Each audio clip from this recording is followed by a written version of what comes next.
Panago Pizza presents SCP. The Steve Dangle Podcast with your hosts, Steve Dangle and Adam Wilde. Well, I think we're going to take our depression and we're going to sweep it under the rug for a segment. We're going to forget about the Panthers. We're going to forget about the Panthers. Happy birthday, James Reimer. And we're going to bring on one of our favorite people, the wonderful Jen Neale. Thank you. Also, Jen, I mean, we don't often allow John Gibson fans on the show, but I mean, I guess in your case, we'll accept. When did I ever say I was explicitly a John Gibson fan? Well, because we just assumed you weren't a Jonathan Bernier fan. But we want a second-round pick, so I'm a Jonathan Bernier fan again. So that's how it works. Yeah. I don't even know what's going on with Bernier right now. He's surprising me. But every game, I'm just waiting for him to be like, oh, that's so Bernier when he lets in a goal. That's so Bernier. That's so Bernier, yeah. Well, I mean, he did have a good half-season run here in Toronto, so maybe you get a good half-season out of him there. Are you telling me that Jonathan Bernier is propping up a Carlisle team? I don't think I believe it. I don't think I believe that. Jen, the reason that we wanted to have you on, and we want to have you on first, is because there is a lot of moving parts to what's going on with the women's national ice hockey team. I don't know why I said ice hockey. I don't know what other kinds of hockey we talk about on this show, but the World Cup team has basically decided to stop playing. They're looking for fair and equitable pay, which I think is I don't think anybody can disagree with. Fair and equitable. Yes. Now here with the interesting part, and Jen, and then I'm gonna hand it over to you just to put this into context for everybody. So they go on strike, and then USA Hockey says, well, see, we pay them something like $85,000 a year, don't you know, and offer all this great training and nutrition and physio and blah blah blah blah blah blah blah. And then the American women's hockey team comes back and goes, well, yeah, on Olympic years, but not at any other time, and it's nowhere close to $85,000. So, Jen, can you sift through all that and tell us what's going on here? So basically, yesterday, like you said, the women's U.S. team announced they were going to boycott World Championships with Sharks on March 31st in Michigan, so be hosted by USA Hockey. Wow. And they said, look, there's no progress being made between us as far as getting not only equitable pay, but equipment, marketing and promotions, and growth in the girls' game, the little girls' game.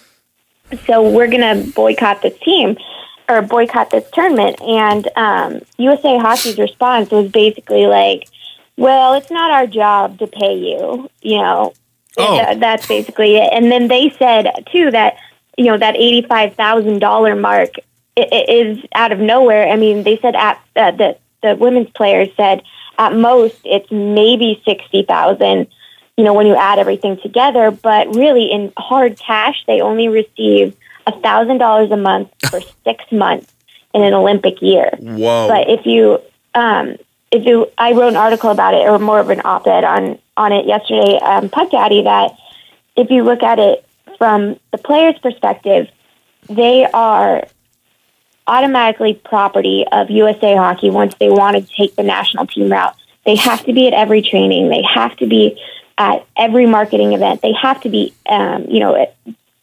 doing this centralization before the Olympics where they have to take their life and put it on hold and then move to wherever USA Hockey says they need to be to practice and train for an entire year without receiving adequate compensation, living arrangements, anything like that. And USA Hockey is just saying it's not our responsibility to pay you.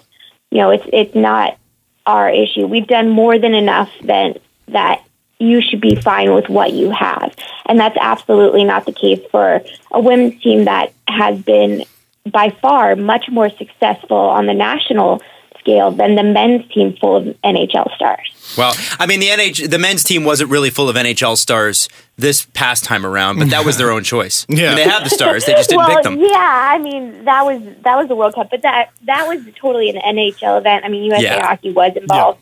Yeah. But I was just kidding. If you look at World Championships, I know. But if you look at World Championships as far as USA men's hockey, it's like pulling teeth to get guys to fly out to wherever the game is in Sweden or Finland. And the women don't have that. The women can't say no. The women can't turn that down, because if they do, they're not invited to the next, training camp or tournament. So they're automatically replaced. They have no choice. And many of these women, this is their job. If they play in the NWHL, which most of the national team does, then they are reliant on that very small paycheck and whatever they get from the national team, but they're also on their own to get sponsors and try to build up their own income that way. It's actually absolutely unfathomable that USA Hockey would not provide that kind of support for a team that gives up so much just to play for them. And it's funny that you drew comparables to the men's team for the World Championship, because I remember everyone was just going, wait, why is almost the entire team 24 and under? Yeah. Well, not even that. Like, you look, who was the captain for USA at last year's World? It was Matt Hendricks. That's what? The person you think of. Yeah, I'm not kidding. Oh, yeah, I forgot about that. What? No, yeah, I think we talked about that. No, because he's the first name when you think of, USA Hockey. Yes. The face of American hockey, Matt Hendricks. It is taking place, during the NHL playoffs, which I understand, and players are hurt. But at the same time, when your captain's Matt Hendricks, that just tells you there's not real excitement by the bigger stars in the league to get over there and put on that USA jersey and play. Whereas the women, they are there every single time. And the other men's comparable there, and then after this one, I promise I'll stop doing it, is it's okay. The first thing I thought of when you said, they have to show up and they must show up. The first comparable I thought of, I think it was in 2013, Valerie Nichushkin was on Tractor Chelyabinsk of the KHL. They were going into like Game 7 of the Gagarin Cup final.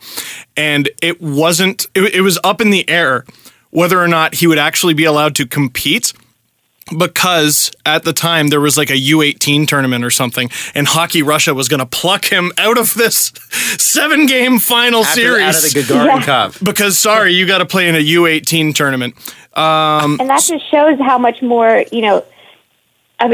how much more serious those national team programs are. But it's just crazy. It's crazy. So this to me, it's one of those things where you see it come across your timeline, and you kind of go, "Oh, that seems kind of big." Wait, what? The entire thing is boycotted? What? So, what was your day like yesterday from the moment you found out about it? Well, what was funny is that, as you guys said, I'm in California, so I get a text from Wish at 7:15 my time. So I was still asleep.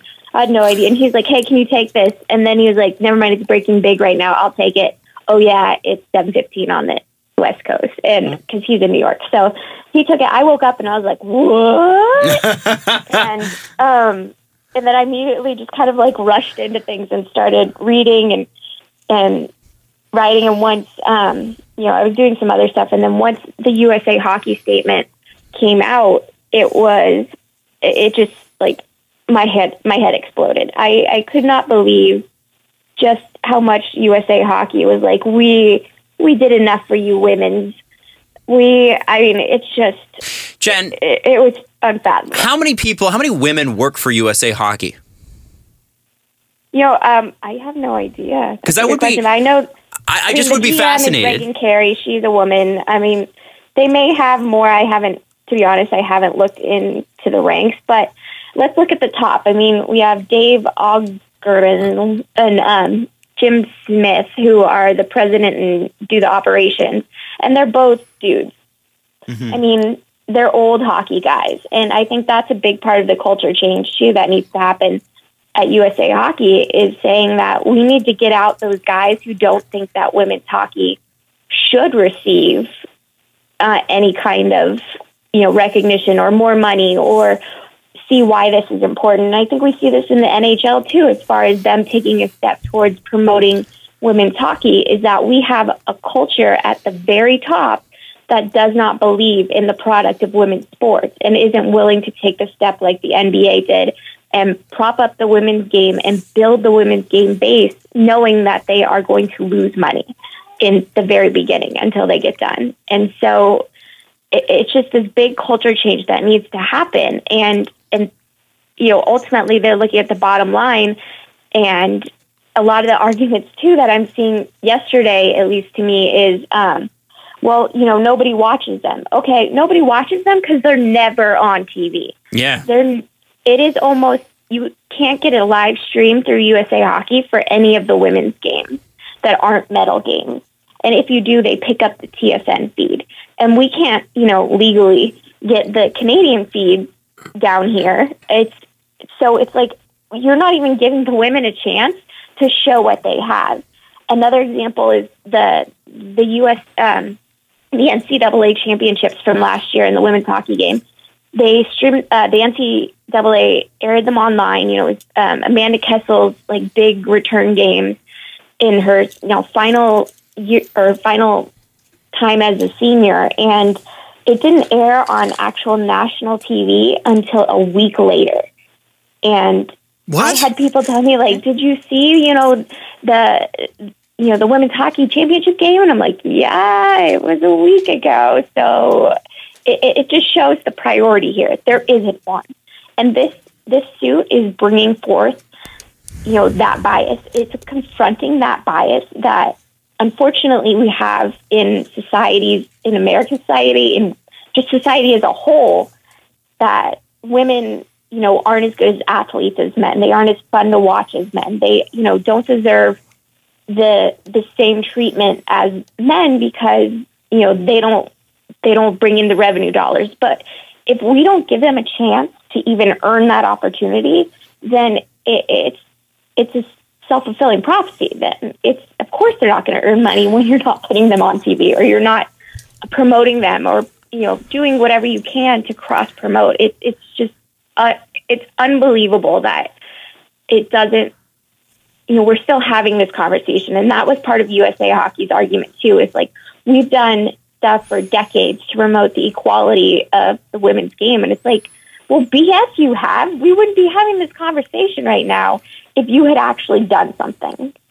Well, so here's what I see, and I'm seeing this more and more, and it's not just in hockey, just in the way people are doing business nowadays in general.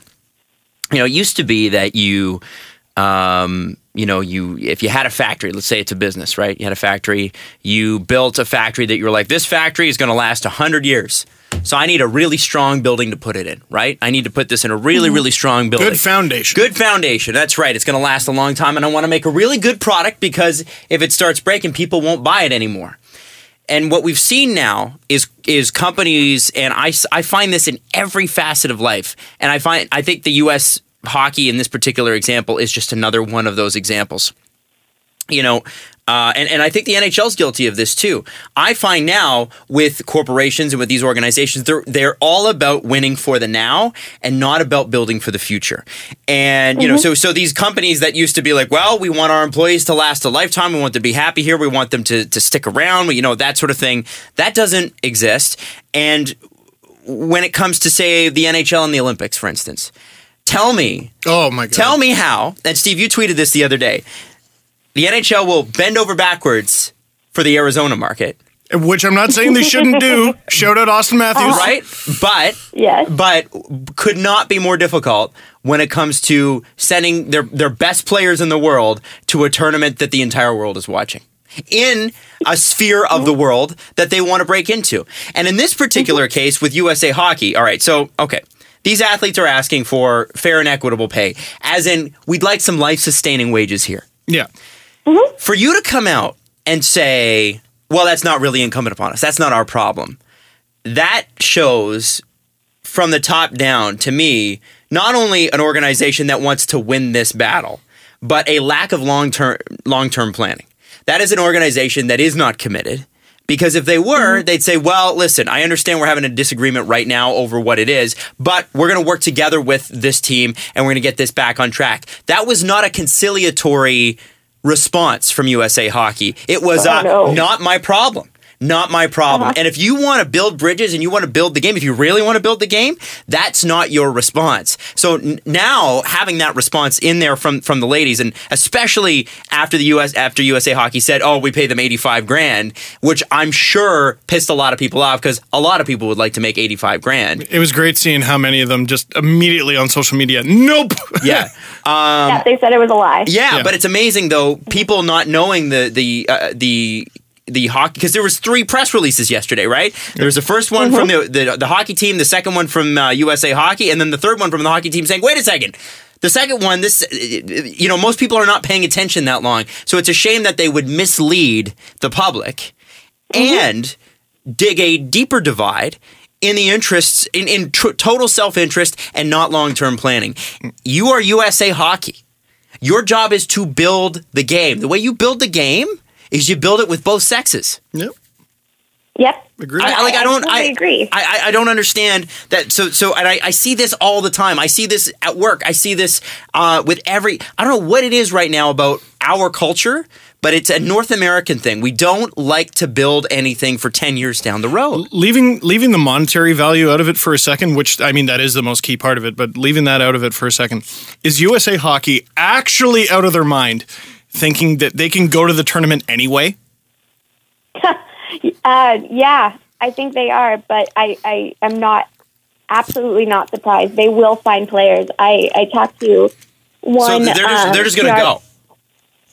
Oh, they'll go. They'll find people. I mean, I think it was one of the Lamoureux twins that said that they talked to the U18 players and their parents on a conference call, and a majority of them said, "We will not, replace you." But we don't know how many of them didn't come on that call. We don't know how many, people are thinking like, "This is my shot," and I kind of don't blame them if they do, but at the same time, you don't want other players to say like, "Yeah, I'll take that spot and play." And back to your point about growing the game, growing the men's game is fine. If it's working, we have the Kings and the Ducks both started high school hockey leagues out here. And, 10 years ago, or when I was in high school, that was the furthest thing you could think of these teams doing. And now they have these burgeoning, hockey leagues out here. And the growing the men's game is fine.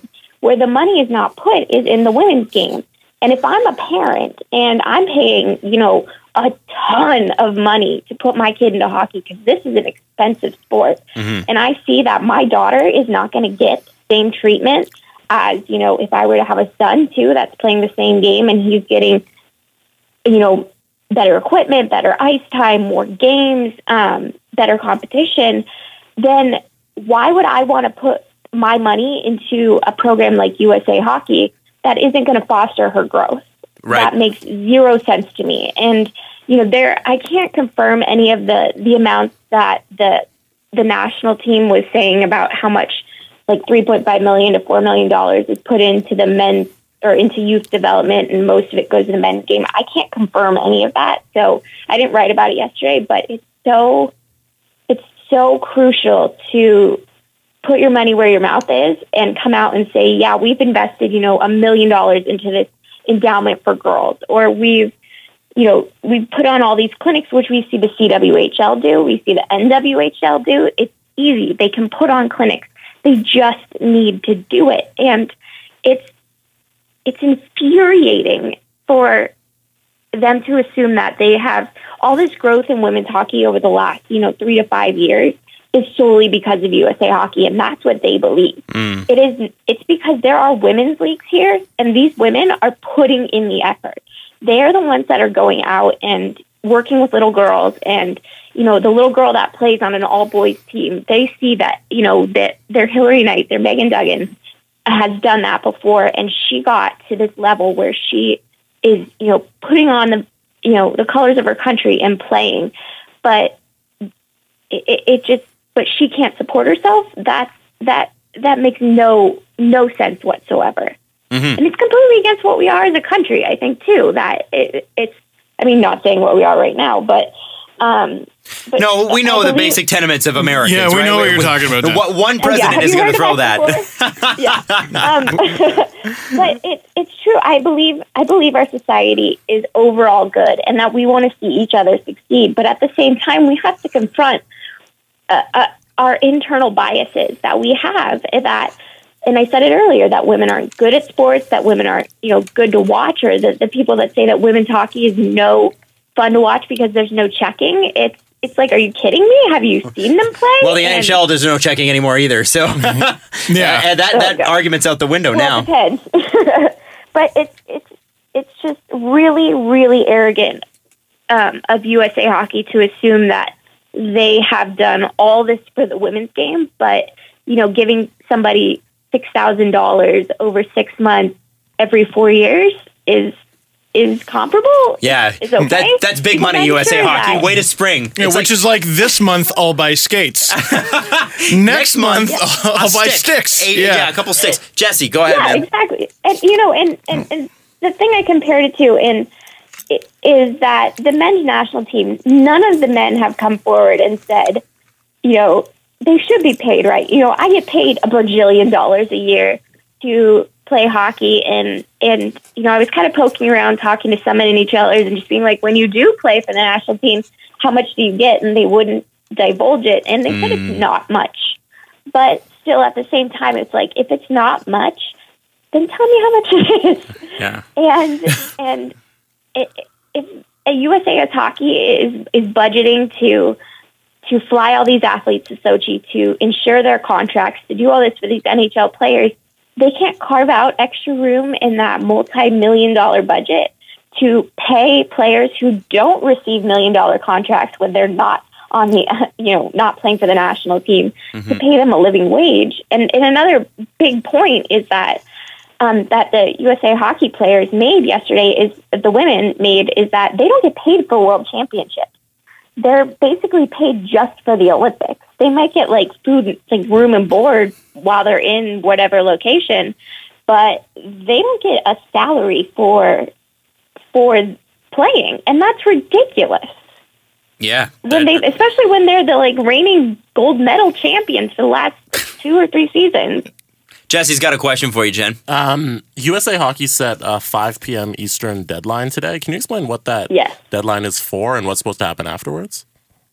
So my understanding, I saw it before I came on the show, is that they said to the women, okay, if you're really intending to boycott and not be there, you have to tell us by 5 p.m. Eastern that you're done. You're out. Nothing can happen, and you won't play. And so that just is USA Hockey's kind of window to start icing a new team, basically, and start calling players and seeing who they can get to fill the ranks. And I think it's going to be really crucial to watch after this deadline passes. 1, the response from the women's national team, and 2, the response from USA Hockey as far as recruiting players.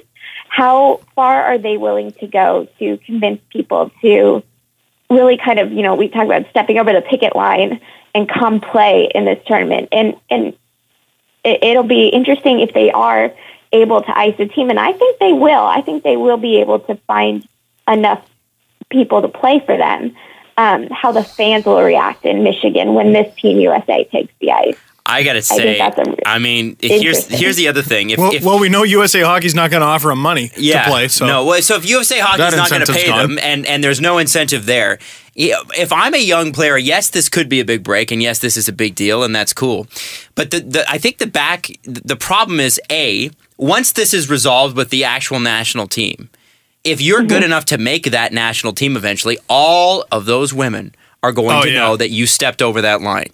The other thing is, you are the one that said, it's okay, I don't need any progression from you, USA Hockey. I don't need to demand more from you, USA Hockey. So what are you signing yourself up for?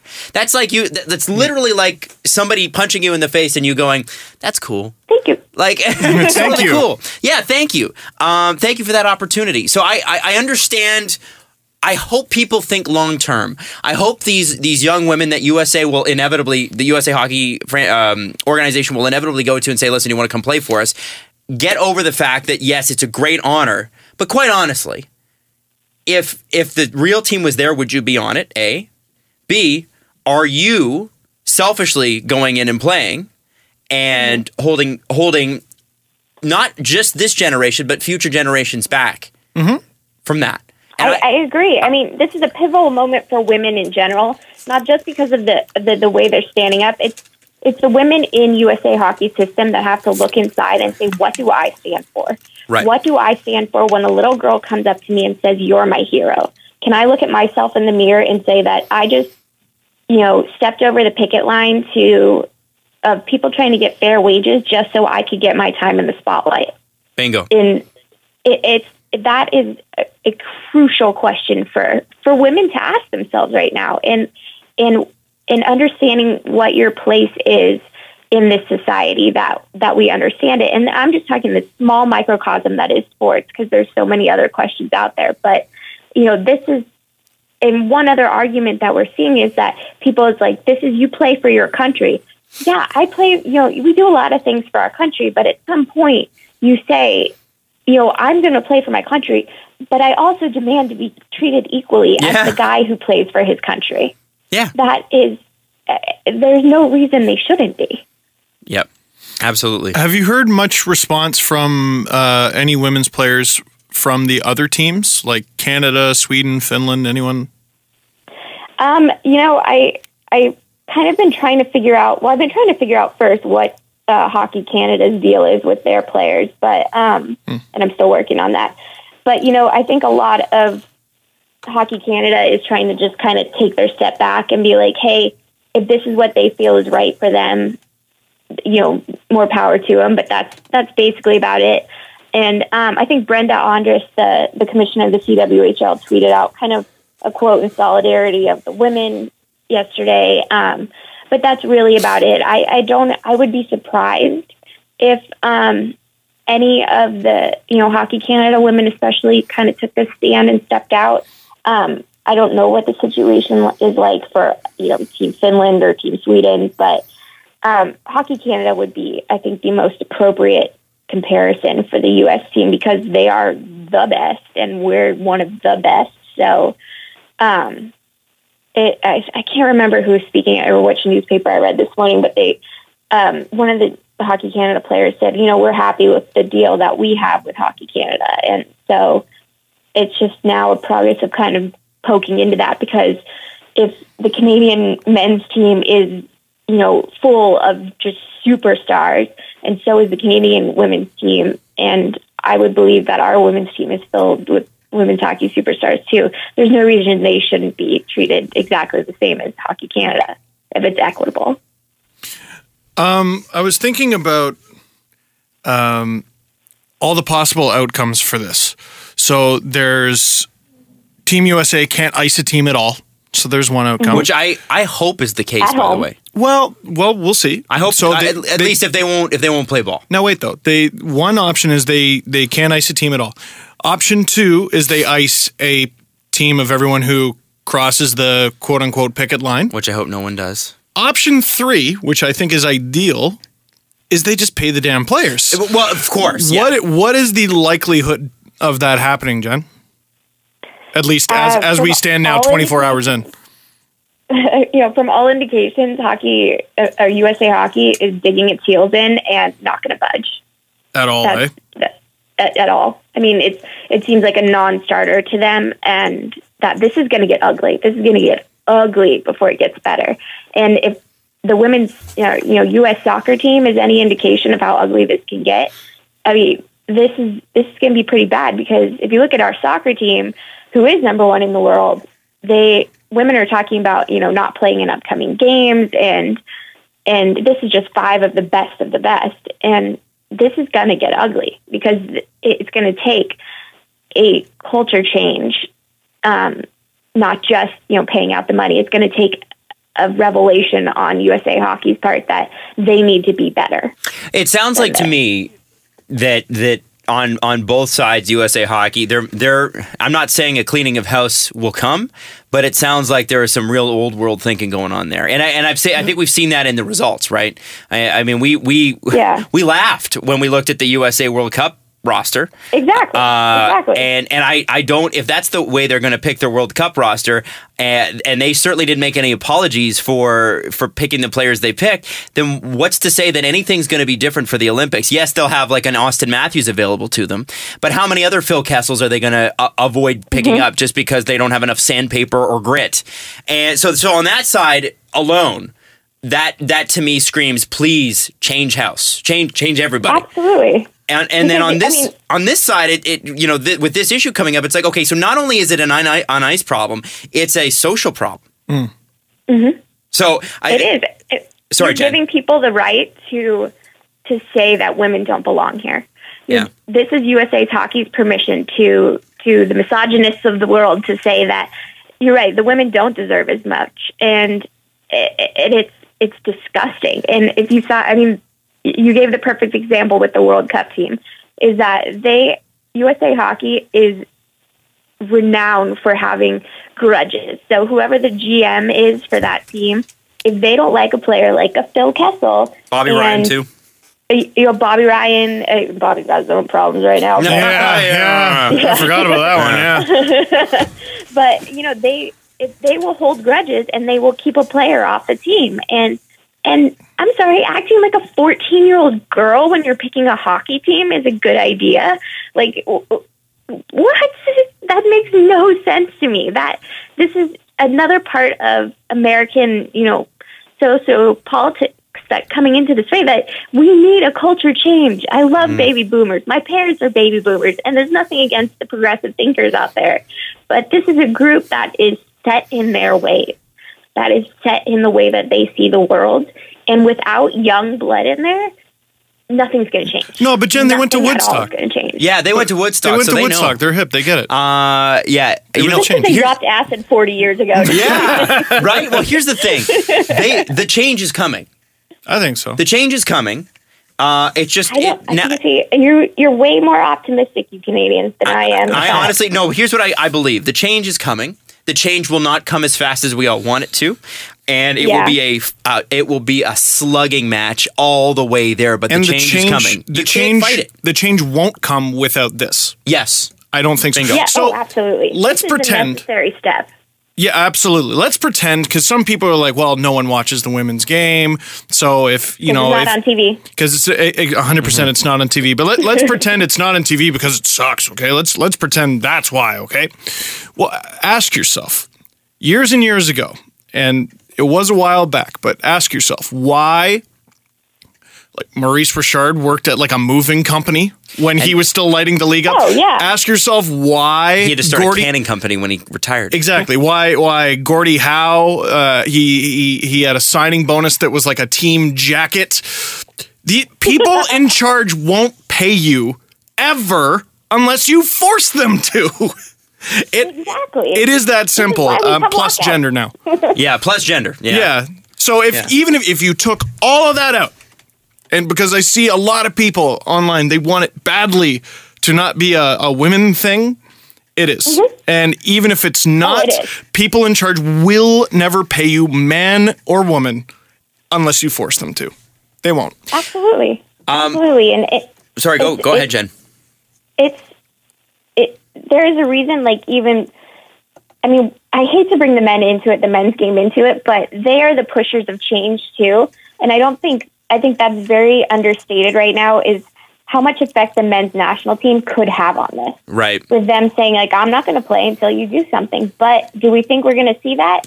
No, because many of these guys came up through the U.S. National Development Program and are beholden to USA Hockey because they want a chance to make the Olympic team, or if they go or if they don't, whatever. But they want to stay in USA Hockey's good graces as opposed to doing the right thing.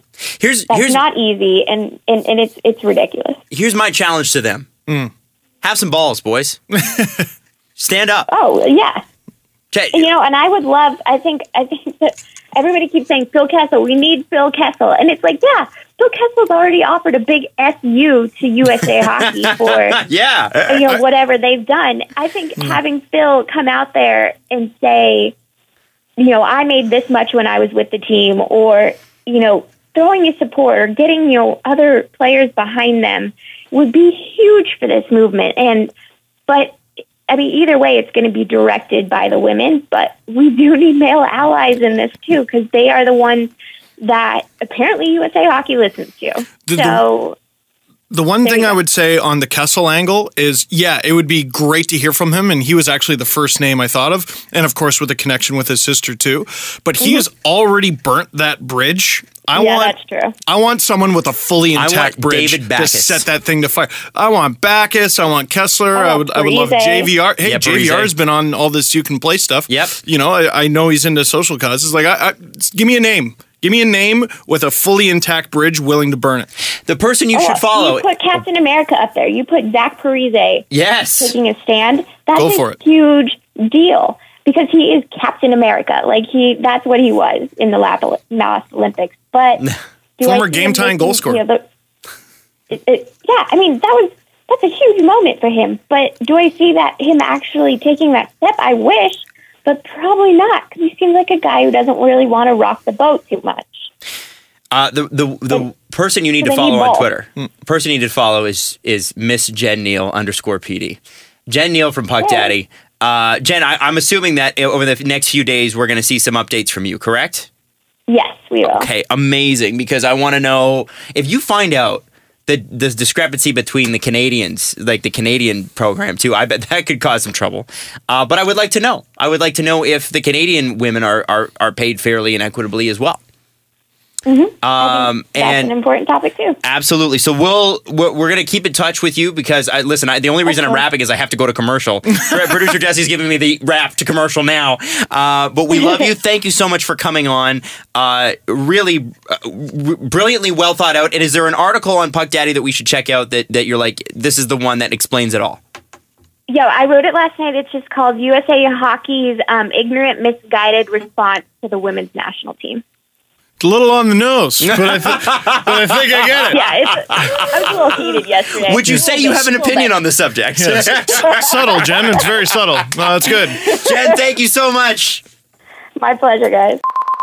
Do you think that Jen might have been a little passionate about that subject? A little bit. She actually apologized to us over the break and said, "I'm so sorry for getting heated." We're like, why? Yeah, I told her we prefer our guests be boring and monotone. Of course. Well, they refuse to play. It's funny. That's all. And I wish I had thought of this when we were talking to Jen. But if USA Hockey is willing to say that in public, what are they willing to say in private? Yeah, absolutely. If you're willing to be that belligerent in public and that misleading, what kind of obnoxious crap are you up to in private? Well, I mean, it's March 16th today, 3/16, hence the shirt. For the YouTube viewers. What? It was March 15th yesterday. The tournament starts when? March 31st? Tomorrow is Saturday. Tomorrow is March 17th. It's Friday. Getting down on Friday. Anyway, no, okay, the point I'm trying to make, very long-winded and Stevely, is they're 2 weeks out from this tournament starting? Yeah. I think when you see an angry and immediate response like that, one, it's not carefully thought out, and two, it's emotional. They're panicking. I think they're panicking. They might put a team together. I don't want to feel this way. But if they're able to put a team together, don't you kind of hope the other teams at the tournament kind of stomp them? Yes. Like real bad? Yeah. I hope, and there might be people who say, well, I don't want to think that way. Don't play in the game. Time. Post a selfie today. I don't know what happened there. What the? Sorry, there's, I guess, a studio thing that came on. I don't want to say, there are going to be a lot of people that say, listen, if USA Hockey puts a team together, then the other team should just straight up refuse to play them. No. You should not boycott the game. You should go and curb stomp them and absolutely wreck them. The worst thing I think could happen is they manage to put a team. Okay. Maybe not actively cheer against them, but think of how bad it would be if they were able to put a scab team together and they won. That would be terrible. That's the worst possible outcome because Team USA wins without even negotiating. Hey, we got our team. Beat it, the rest of you. Like, who cares? Well, it ends there, right? So scary. What is the reluctance? What is the reluctance to growing the thing that you create? Like you are USA Hockey women's. Like, that's the women's branch of the USA Hockey. Why don't you want to grow the game? Why? It's just for why don't you want to give it? Yeah. Okay. The reason people work so hard to be athletes, other than the fact that they love the athletic part of it, is that you get to live a crazy, amazing life. Why is it so hard? Why is it so hard to make these people's lives just livable? Just livable. Mm-hmm. And I keep going back to the men's game because I'm trying to get into the head of the people I'm trying to convince otherwise, right? Mm-hmm. Again, you look at all the past examples. Unless you force people in charge to pay you, they won't. They won't. Mm-hmm. Unless they have a reason to, they won't pay you. Doesn't matter if you're Gordie Howe, Maurice Richard, 100%. How many people right now are nodding their heads going, oh, that's me at work. That's me at my restaurant. That's me at a store. That's me at my office. That's me wherever you work. The KHL for me. And again, there was... Well, what reason did they have to pay me? At all. They had none. What recourse did you have if they decided not to? Or I'll tweet some nasty things about your league that already has dozens of nasty things tweeted about it all the time. Like, I'm lucky I got that money at all. But I earned that fucking money. Oh, we're on the radio. I earned that bloody gosh money. Darn money. That'll be in the online portal. Yeah, please do. Yeah, I'll leave it. Please do. Then I'll add it for right. Yeah, I earned that bleeping money with the words that we all know I said, but you can't say them on the radio because children. Jesse, while we're on the online or on the on-air portion of this, today is apparently a special day. Why is today a special day? I should mention 316. Steve already did that. What? Oh, he did. Okay. Apparently today is our 350th episode all time. What? Mm-hmm. Really? Apparently. Or the previous episode was? Or the previous. Yeah, whatever. I appreciate anybody that points that out. That's amazing. Wow. For some reason, thought it was more than that, though. I don't know. By the time the playoffs start, we will have done a podcast for every day of the year. Whoa. If you wanted to catch up, you would have to listen to the podcast at the rate of one per day forever and ever. For an entire year. For an entire year. And then you would have to catch up on all the ones that you missed during that year. Also, the Flames. Good but team. They lost. Yeah, winning streak not good enough to beat the Bruins. Can I just say, why is it so hard for the Leafs to win right now, but it is so easy for all of our division rivals to be doing so well? Out west, everybody else is doing well. They're all killing it. They're all killing it. The Panthers have a resurgence. The Lightning have a resurgence. By the way, did you know that tonight Toronto is playing both the Thunder and Lightning? The Raptors are playing the Oklahoma City Thunder. Whoa! It's Thunder and Lightning. I was like, oh, that's pretty cool, right? I was about to say, datum, but no, that's actually cool. No, that's very good. Our SoundCloud says 348, by the way. Okay, so we're not there yet. So we're not there yet. This will be 349. I am trying to get the last 10 to work on NHL.com, and it's not working, so that's pretty sweet. So, okay, here. First in the Atlantic, Montreal. In their last 10, 7-3-0. Second in the Atlantic, Ottawa. In their last 10, 7-2-0. Third in the Atlantic, Boston. In their last 10, 8-2-0. Oh. Fourth in the Atlantic, Tampa Bay. In their last 10, 7-2-1. Fifth in the Atlantic, Toronto Maple Leafs, 4-3-3. Thank goodness for the Florida Panthers going, even though they murdered the Leafs the other day, 7-2-1 in their last 10. What the hell was that? What was Tuesday night? It was trash top to bottom. And you know what? People latched onto the fishing idea or the fishing story. I know, it's stupid. It's stupid. The Leafs going fishing in Florida had nothing to do with that loss. But I think part of the reason people latched onto that, rightly or wrongly, mostly wrongly, is you looked at that team and you go, what is this? Who are these bunch of bums? Who is this ragtag bunch of, like, this is like when the WWE, back then WWF, had Diesel and Razor Ramon leave the company, and they just tried to replace them with different wrestlers in the same costume. No, that's what the Leafs looked like. It looked like you put the Marlies in Leafs uniforms, and we're just like, no, that's them. It was trash. It was trash start to finish. They were out of the game before they were out of it. They were out of the game before they were out of it. Even, there was something... And this is, again, because I'm so stupid and I beat myself up in the LFR. There was something in Nikita Soshnikov's face when he scored the 5-2 goal. There was something there where you go, you know what? They have been playing better as this game has gone on.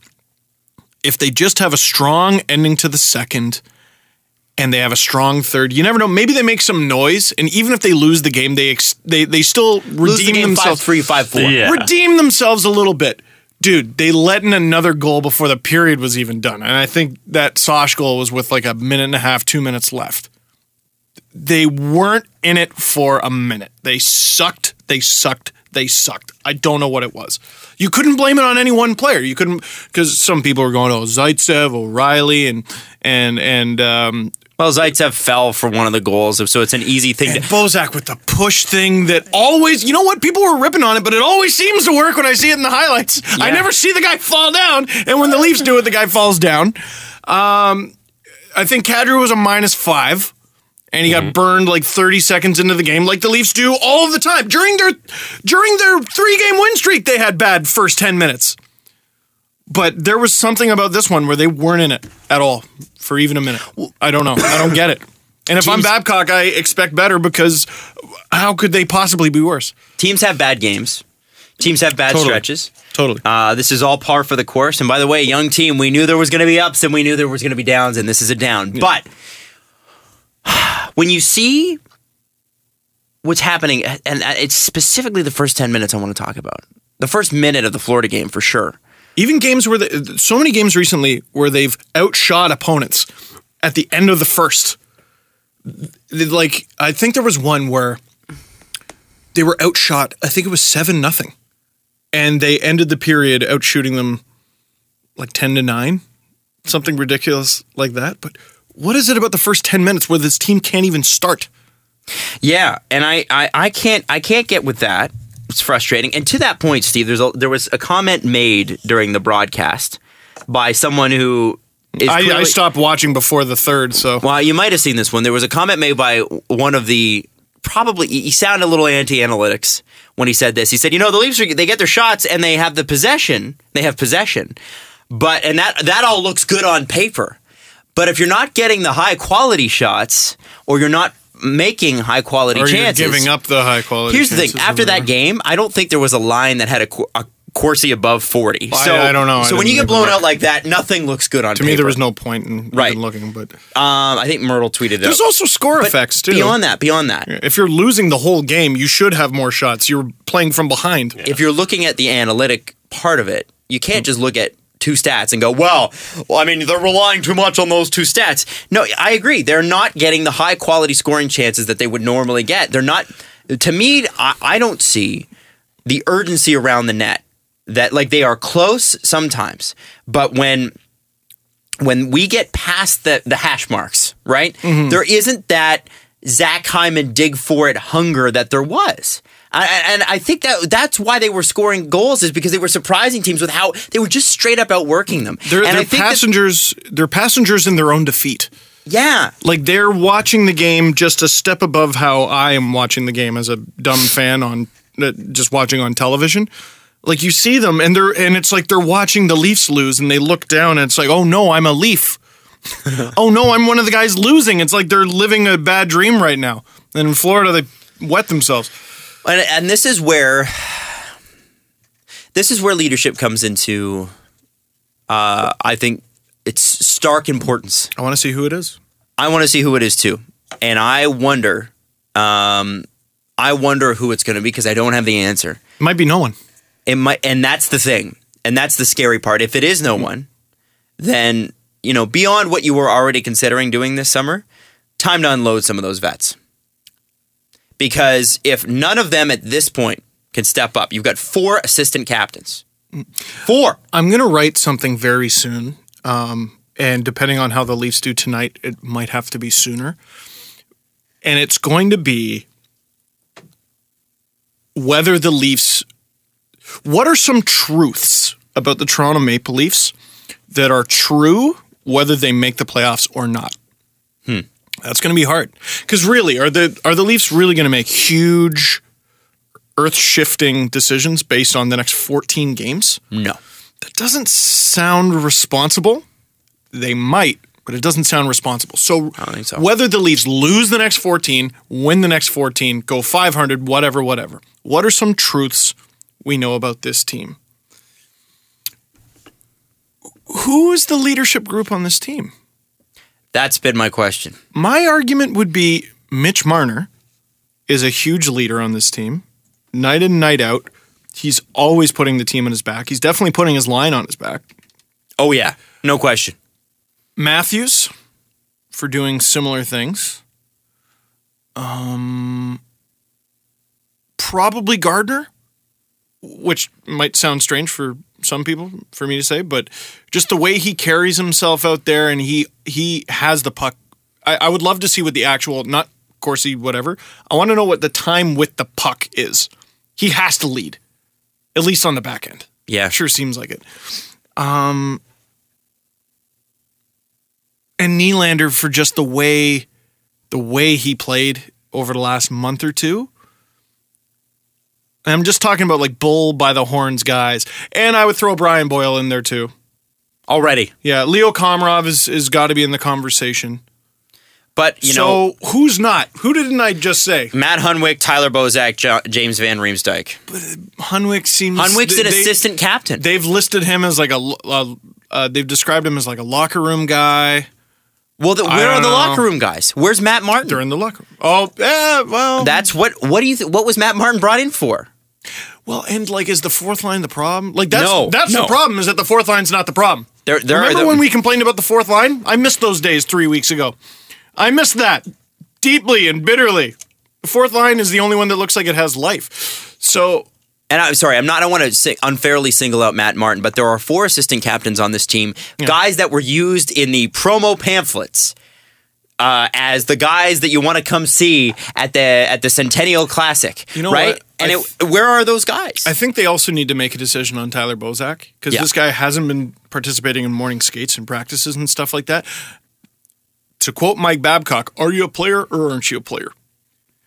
Okay, Bozak I think he's injured, though. Right, so he's clearly banged up. So let's say he's at 80%.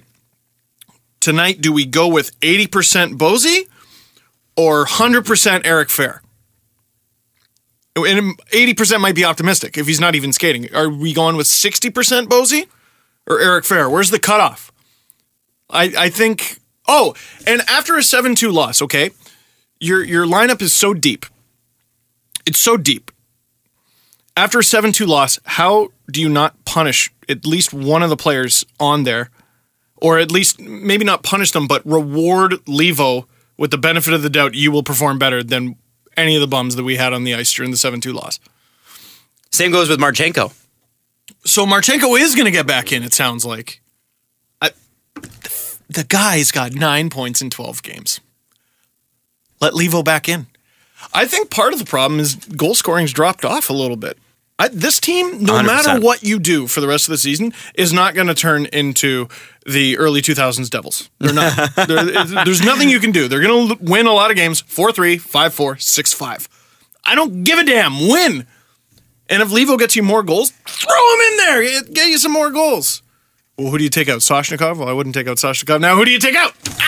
I take out a player. I take out a player and send a message, and I take out one of the big players. I take out a JVR. JVR, you think? Why not? Oh boy, where's he been? I don't know. You know where he's been? Having a monster game half the time. And not the other half. I don't think we should forget that if the Leafs win tonight, we're in a playoff spot. 100%. If we miss the playoffs, we still had a great season. If they win tonight, not only are they in the playoffs, but they've won 4 of 5. So let's not overreact to I know, but I think it's after 6 weeks of watching this, because it's not as though this has been recent. The winning streak's been recent. But it's not been a believable winning streak. They squeaked out of Carolina. Well, and Babcock, you know what? You shouldn't get too emotional after one loss. Babcock seemed that way. Mm-hmm. He definitely seemed that way. Now, and I think where this fishing story comes in, which it's a non-story, but Babcock said something along the lines of myself and Lou Lamoriello need to look at how this team prepared for this game. So I highly doubt the fishing trip was a problem, but it's true. Why did they? The reason he's asking questions like that or saying things like that is because that's not the Toronto Maple Leafs. It's not the 2016, 2017 Toronto Maple Leafs. They're better than that. But is it just one game? They seem to have that game once a month, don't they? But they're young. So maybe that was their one. Doesn't every NHL team have a bad loss once a month?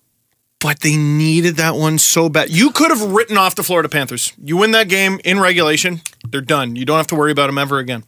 And the Florida Panthers were fighting for their playoff lives. Even though there's 14, 15 games left, it is so unlikely. And if they catch you, you don't deserve to make it anyway.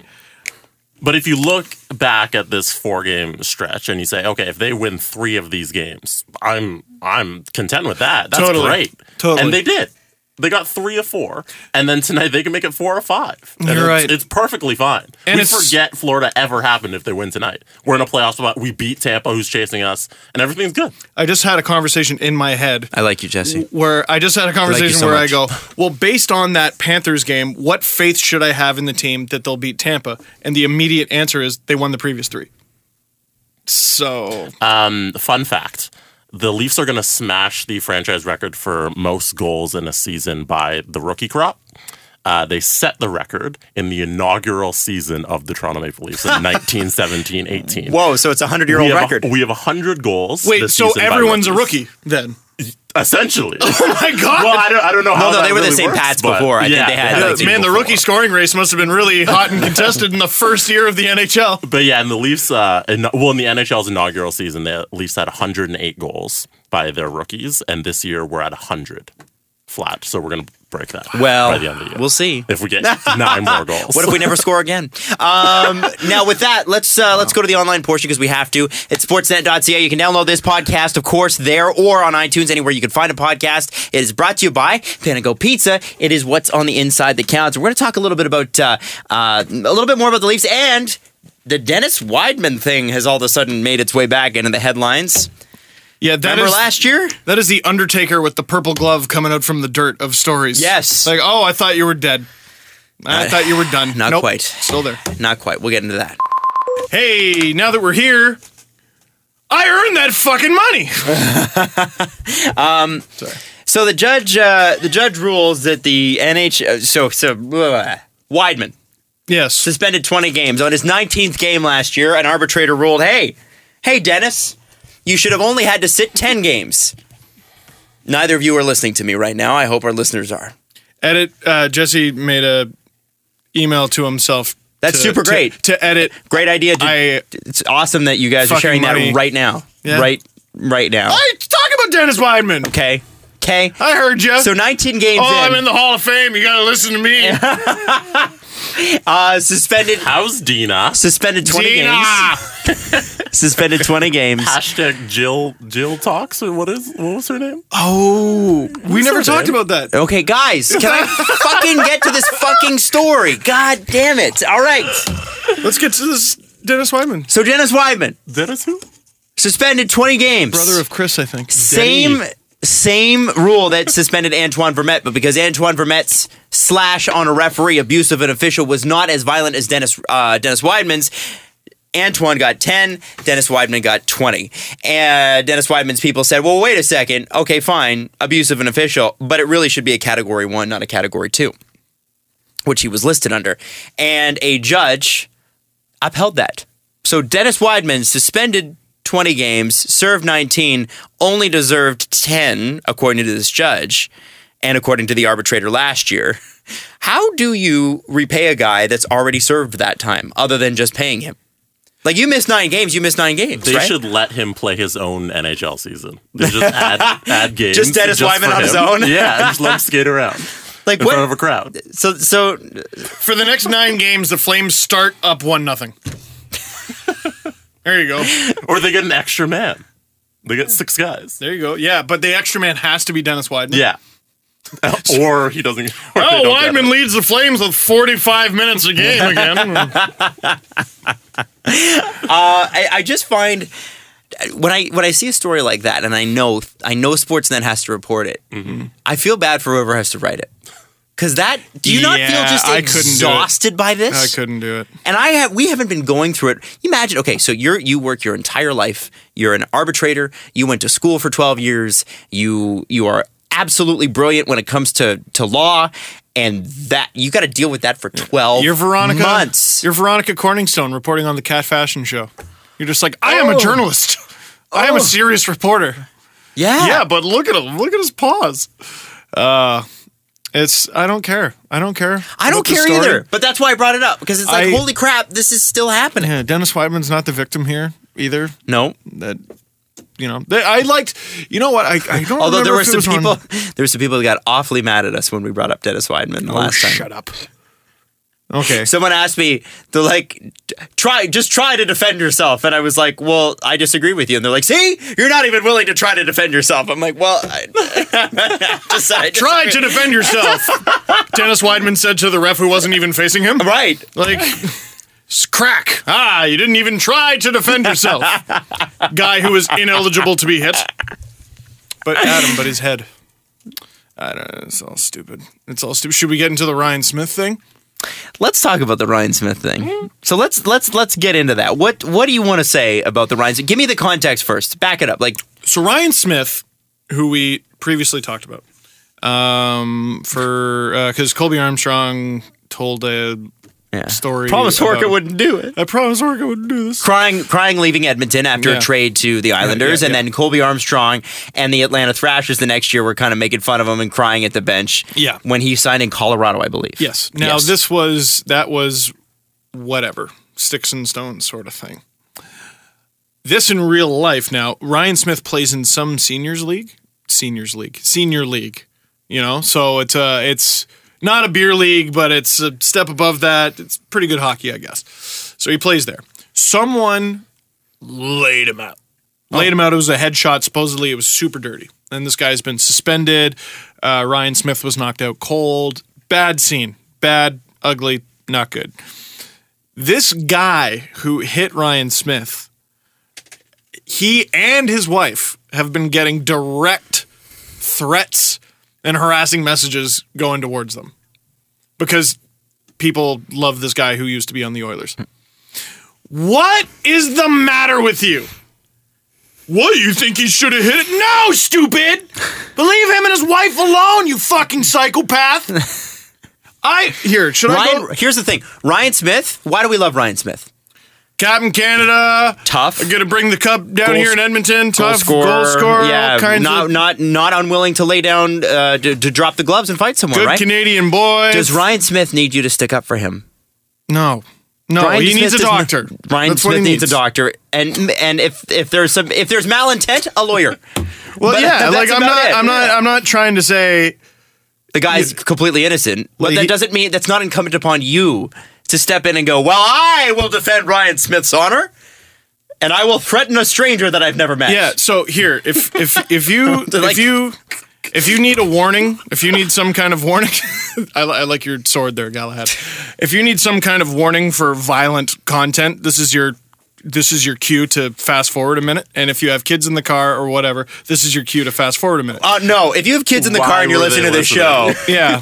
Come on, dog. So we're marked explicit for a reason. Here's 4 comments under a story about this story. Okay. And you know what? Fuck it. I'm just going to say their name. From Scott Go, because this guy was stupid enough to just say it on his public profile on Facebook. Someone should have beat the shit out of that guy. What a slug. Now, maybe Scott is saying on the ice, which technically in hockey, you're sort of kind of allowed to beat the shit out of someone. Yeah. You get a 5-minute penalty for it. That counts as allowed to me. Fine. Terry Havanka. This guy needs to get fired, divorced, and fucked in prison. What a piece of human shit. What a piece of shit human being. That's from Terry Havanka. 2 likes. Who are the 2 people that liked it? That's what I'd like to know. Yeah, I don't know. Tim Malone. Why the fuck? And fuck is all capitalized. Why the fuck didn't anyone leave that? I'm not even going to say that one. C-bomb bloody. That's as dirty as it gets. I'd be really fucking pissed if I got cheap shotted like that and my teammates didn't want blood. God. And Jeremy Flett responded to that.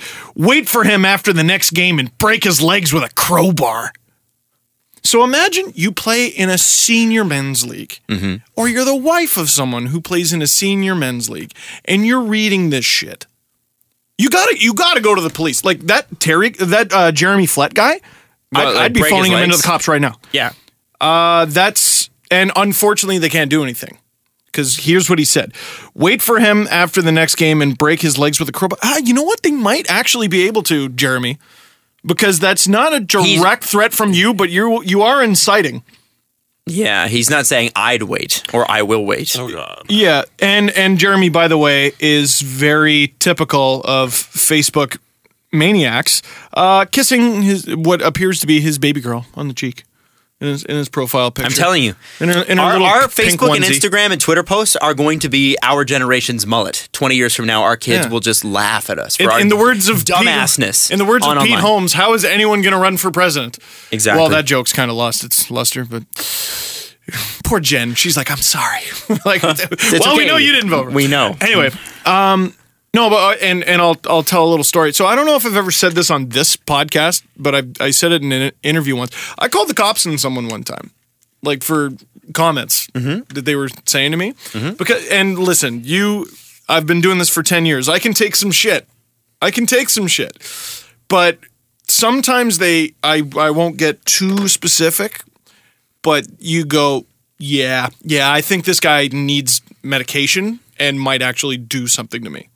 Like, this guy kind of sounds like he wants to come find me for no good reason. It's not like I said anything to this individual. He's just ill and may turn violent.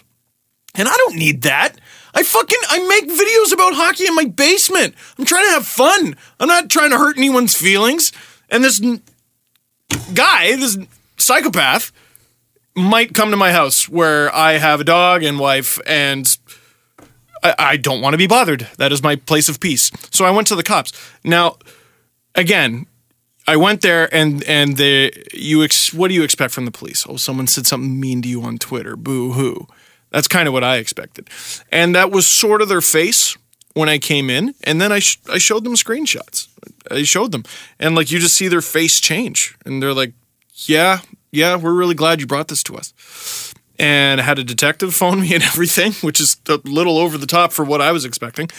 But the problem was it wasn't a direct threat. And they said, like, so if this guy ever does anything again and it is a direct threat, they can be like, okay, you made this direct threat and you have a history of being super fucked up online. You have a history with the police, right? You have a history of police concern, something like that. But unless it is a direct threat, not, I wish someone would break your fucking legs. I will break your fucking legs. That's a direct threat. There's nothing they can do. But if it's a direct threat, they can. Jeremy there, pal. I don't know. Wait for him after the next game and break his legs with a crowbar. That's not a threat. No. Straight up not a threat. And there's nothing the police can do about it. But they might keep an eye on you. I don't know about that one. I don't know about that one. Great way to draw attention to yourself. Yeah, I don't know. People are always so worried about Twitter eggs. And, I mean, if you give people anonymity, of course they're going to be assholes. I'm worried about the people brash enough and or dumb enough to say it on their public profile. Just fucking relax. I was reading. You're gonna threaten someone because you got a Ryan Smith jersey in '98? Fuck off. I'm gonna read something, or I was reading something, and I didn't get a chance to read it all. But it was like a rule about the internet that was made up by one of the guys who pioneered the internet. One of the first guys who was really on it all the time. It was the early 90s, so nobody had the internet. But what he found from reading message boards is the argumentative quality. And he saw this back then, before Facebook, before Friendster, before ICQ. When you actually had to physically put effort into posting something online. Think about that, right? You had to tie up your phone line. Yeah. And he said that there was... You had to put postage. Had to put postage to say, fuck you. Not only did people's arguments become stupider when they went online. Like, not only did they become dumber, they became dumber with each other. And there was he's a Hitler rule of one. Inevitably, someone is going to bring up Hitler in these arguments. And it starts with this. That's something Hitler would do. And to me, you see that all the time, right? You see it all the time. Yeah. And that's when you know it is completely devolved. And he said it's the Hitler rule of one or something like that. I want to read more about it. I don't fully understand it. But I was like, in this particular case, it's like, there is, and I don't think we know anything about the psychological Hitler effects would have headshotted Ryan Smith. But you know what I mean? Social media hasn't been around long enough for us to know what it's doing to us. No. And like, okay, so for instance, the other day, and that's exactly what I'm trying to say, Jesse, exactly. I wonder what all this stuff is going to look like in 20 years when we've had some time to study it. Because, okay, so there was one of our listeners. Human history is a cycle of doing something for 20 years and going, shit, go back. Yeah. Hey, guys, smoking is good for our health. 9 out of 10 doctors recommend Lucky Strike. What? There was a time. There was a time. And what was it? Winston Churchill, when he was sick, he used to vomit. Like, he used to get, like, nauseous, and he'd get head colds and stuff like that. Mostly head colds. And his solution was to cure it with whiskey and snuff. Like packing a fat one. That's a world leader! Every time. He fucking won World War Like II. a crucial world leader and like a crucial individual in the last 100 to 500 years of human existence was like, yeah, fuck it, drink it and snuff it away. Yeah. So we're all waiting for the day when somebody discovers that vegetables are bad for us. Can't wait for that day. You know, it's gonna Can't happen. wait for that day. Now, Oh, that's going to be awesome. one of our listeners Like tweeted South Park. us. No, the key is to have fat and butter. The one of our listeners tweeted me the other day, and this sort of just relates to how people are online. It's kind of a loose transition, but tweeted me and I think when I expressed interest in what this person thought, he was like, "Are you being sarcastic?" Because I think it's fucking fascinating, but he was like, "There's no way you can find this interesting," but I did. And By the way, yes, Adam will find it interesting. I love He's an this. interesting. That's a different dude. So here's what's interesting, okay? What they have found so far online. Let's Cat say, pictures. Steve, let's say your job, your idea for the summer is you want to get abs. You want to get that is my idea. Steve Dangle abs. It's not going to work, but So here's what you do. What do, Steve? In the online world, you stand up and you go, I'm going to stand in front of the mirror and I'm going to take a picture of my belly fat. So I'm going to declare to my friends, that I, Steve Dangle, am going to have abs by this summer. Okay? Yeah. So you're doing this. Yeah. You're declaring this. Yeah. You've taken your selfie. You put it up online. Yeah. What's the response? go for it. You can do it.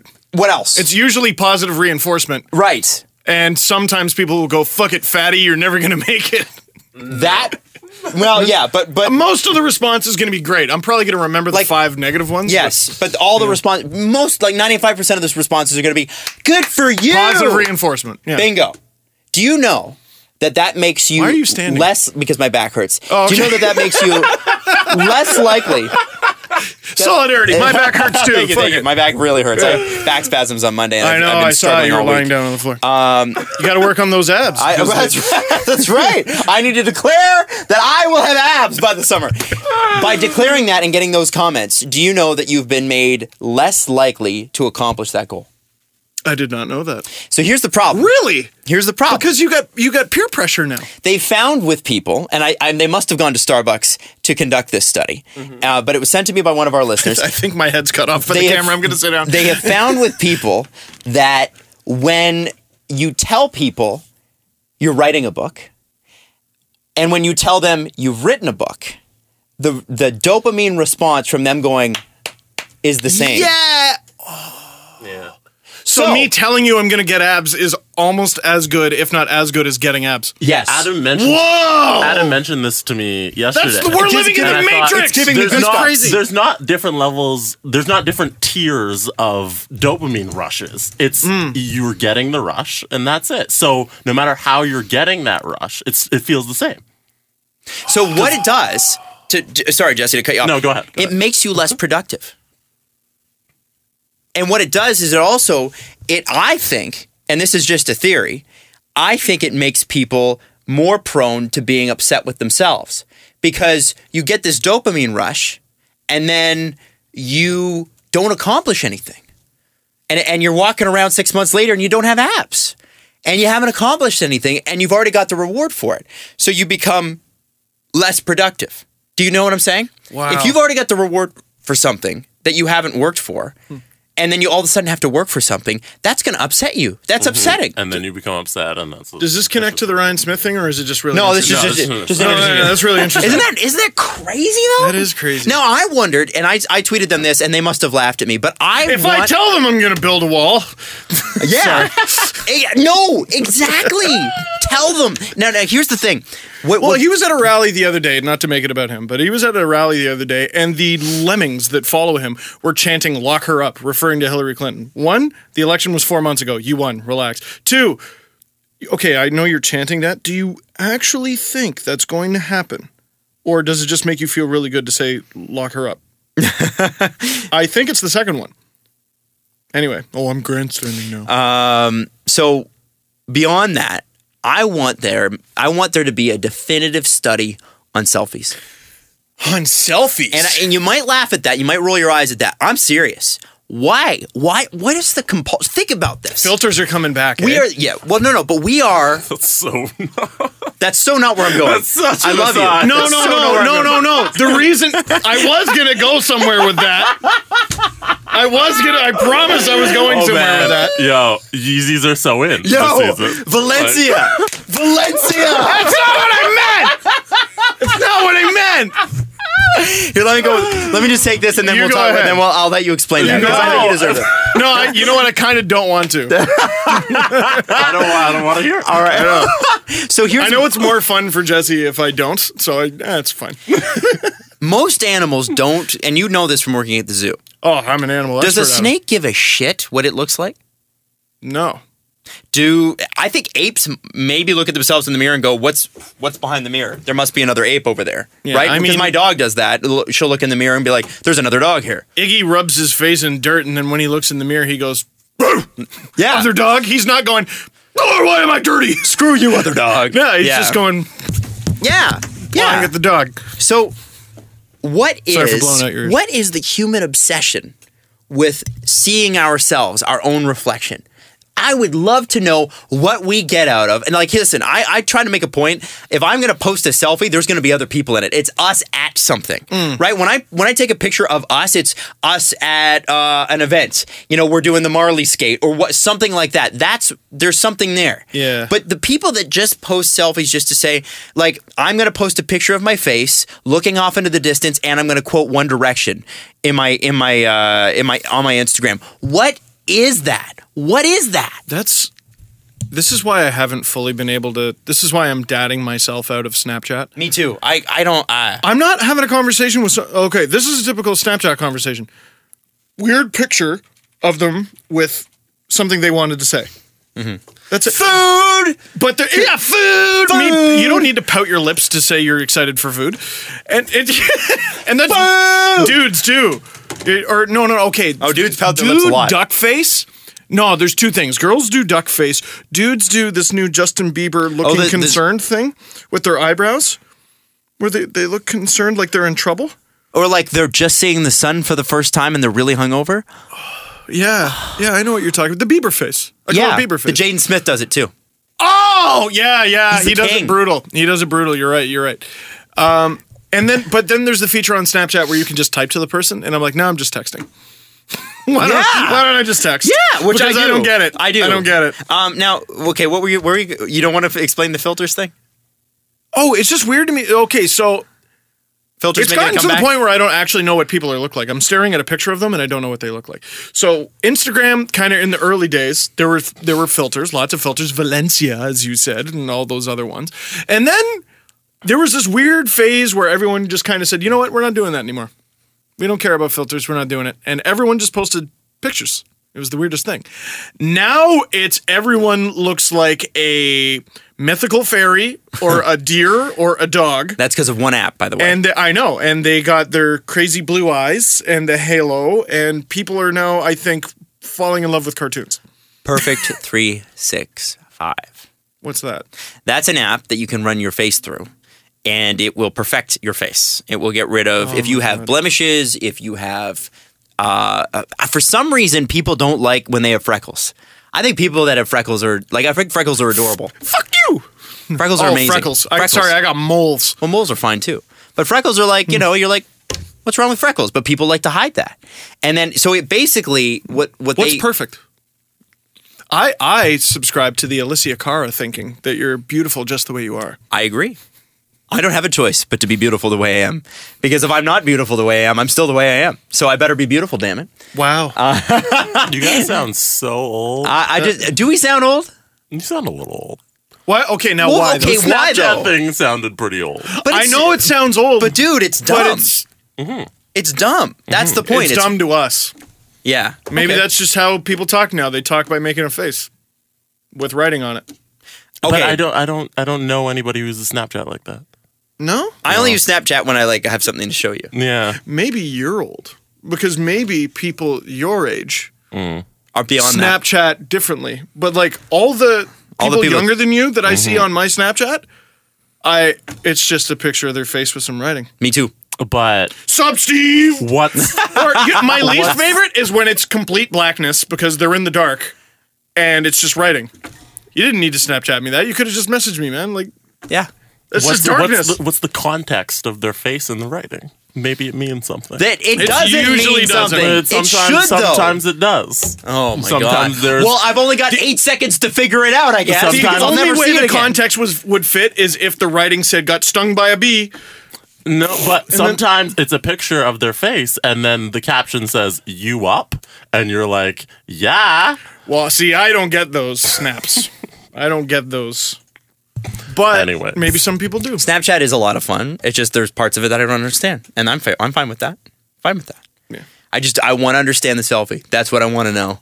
Please, someone do a study on that. There's a study done by researchers at Penn State that I will forward to you. It is about friend networking sites and their relationship to adolescents' well-being and social self-esteem, and it takes a look at selfies. That would be So you can fascinating. read that if I you will want. read that. Thank you very much. We'll post that on the Reddit page too for anybody else that's interested. Now, while we have time, we got a couple things we need to get to. All over the place, the show. That's so what? I thought we've we been, had to be out of here by 2:05. well, it's too bad. We're gonna We're going over that. go quick. Jesse, you have a story. Oh, are we doing Dalton? Do I have a story, or do you have Tampa gifts? I don't have Tampa gifts. Then I don't have a No. story. Are Tampa gifts the new London gifts? No, yeah, well, no, I have them. But Jesse is boycotting the Dalton Pompey story until no, payments. no. I want Do not to- put this on me. No, Jesse, you're telling the story today. All right, there, USA hockey. I have asked Jesse for 2 straight weeks to remind me before the show. No, but yesterday. And he never has. So It's Jesse's fault that you needed reminding. I see. Okay. Okay. Come on, tell us a story. Okay, so I want to know the story. People were mad at me last episode for not getting the story. I'm like, I want to know. They should be. I will stick around So- for Dalton. Dalton Okay. Pompey. So last summer, Kiss, we promote concerts and stuff. So sometimes they send staff to concerts. And I got to go to Drake's OVO show in July, end of July, early August. Which I whatever hear it was. are the Long best. weekend. Amazing. I went to the first one ever. Were you there when Eminem came out? I was. Oh my and God. I have never heard that sound come out of a human being, and it came out of everyone around me. Like, it was mass Nice. pandemonium. And then Jay-Z came out. Was it less mass pandemonium for Jay-Z? It was the same. Okay. It was the same. And Eminem came out, did one verse that no one heard. No one heard Because it's it. too much screaming. Way. I didn't hear a bloody word. I heard "So Drake," and then it was Drake's turn again, and then Jay-Z came out, and he did like a song and a half. Amazing. Incredible. So I got given 2 tickets for me and whoever I wanted to bring. I brought my friend Anthony, and then I also got another pair of tickets where I had to give them away on site. So I was like, okay, I got to come up with a creative way to give away these tickets.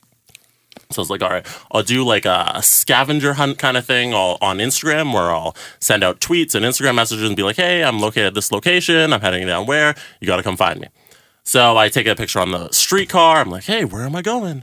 And I take a picture outside the ACC. There's a sports check. Or is it a real sports? Sports check, real It's sports. sport check now. Sports check. Yeah, there's a sports check. So I was like, that's going to be my final location. So I took a picture of the tickets up against, it was Team Canada at the time because I forget what they were promoting, but World Cup? it might have been World Cup, pre-World Cup stuff because Maybe. it was late August or early August. Anyways, Probably. I take a picture of the tickets there. I'm like, hey, somebody come find me. So me and Anthony are hanging out there. We're like, okay, somebody's got to look on Instagram, somebody's got to look on the Kiss Twitter, and they got to find us eventually. So we're waiting there, and these two girls and a guy, they're circling, and they're kind of like looking at us, and they're like, all right, and we're like, okay, those are the guys. They're gonna come and they're gonna get the tickets from us, and we're gonna shoot a little video, and they're gonna be the winners. So this guy and these two girls, they finally get the courage to approach us and be like, hey, are you guys giving away the free tickets? They come up to us. The guy looks at me and says, hey, are you Dalton Pompey? No! That is amazing. Yeah, So- Chris, Kiss 92.5 just got out the budget, and they're like, we're going to get Dalton Pompey to give away OVO Fest tickets. So I start talking to them, and I'm like, no. And he's like, yes, you are. Yes, you're Dalton Pompey. And my friend Anthony, he goes, Dalton, just tell them. Oh, your friend is the best. I love your friend. Amazing. Anyways, so we start having a conversation. We start talking about baseball and blah, blah, and I'm like, hey, why are you guys in town? Turns out they went to university down in Tennessee. It might have been like the University of Tennessee, but they're originally from London. But then they came up here for the Drake concert, and they're huge Blue Jays fans from London. Went to University of Tennessee. Not that huge Blue Jays fans. No, I guess. and they knew that Pompey, because he was down in the minors playing for Buffalo, so he played that after that morning. So it made complete sense that he could have been at OVO Fest that day, just hanging outside. He took Evander Kane's helicopter. So we have a whole conversation about baseball and how the Jays are doing and all that stuff, and just city of Toronto. And by the end of it, I never tell them I'm not Dalton Pompey. I never confirmed that I was. Please tell me you signed something. I did not sign anything, and I did not take any pictures. But they left with the impression that they met Dalton Pompey on their trip to Toronto. And your friend deserves a medal. Yeah. Anthony, that is awesome. Jesse's friend Anthony, who we've never met or heard about because we never hear about anything in Jesse's personal life. I really wanted that Most story mysterious to man end ever. with, and then Dalton Pompey came up to me and Yeah. got the tickets. Yeah. And then eventually somebody found us. One day we won have the to have tickets. Dalton Pompey on the show. That'd be great. It'll have to be next winter at this point It'd be because they're possible. We work for Rogers. yeah, we're coworkers, right? Jesse, your sport is baseball. Sure. Right. Yes. Is Dalton Pompey going to make the Jays? Not right now because he has a concussion and they've shut him down for the next part of the season. That's a for problem. the beginning of part of the season. How Yeah. did he get a concussion? The World Baseball Classic. Oh. Will Devin Travis ever play more than 20 games without an injury? No. Okay. It's impossible. Okay. The universe doesn't want it. Okay. Last question. Would anybody like to hear Mike Francesa audio from yesterday? Oh, so apparently he's had a few lately. What's this one? I This forget. one, this is worth being late to go home for, Steve. Okay. So Mike's like me. Mike, Old. Mike, No. yeah. Mike feigns like he cares about NCAA basketball, but Mike doesn't care. But Mike has to care because it's his job, where it's not mine. And I like March Madness like anybody else, and I did my brackets or whatever, but I don't know. Like Nobody does. Nobody knows unless you're really even bracketologists Don't cannot. Yeah, they don't make it past the first round, right? Here's how I did it. I went favorite. This one's going to be an upset. Favorite, like their logo. Favorite, heard of you.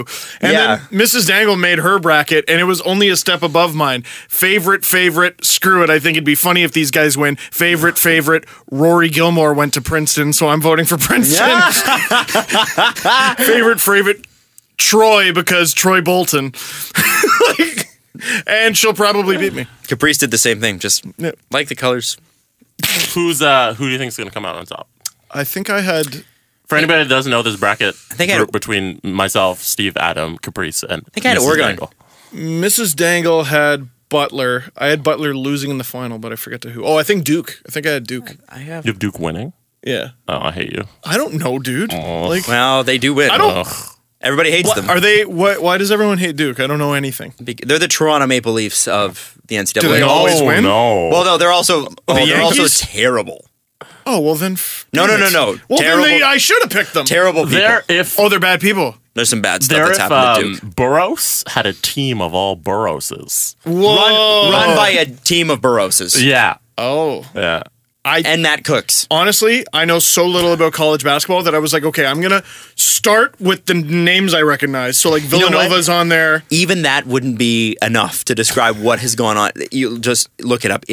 I'm not going to get into it, but it's bad. Oh, shit. Okay. There may or may not be a program of protecting people who should be in jail. Oh, for fuck's sake.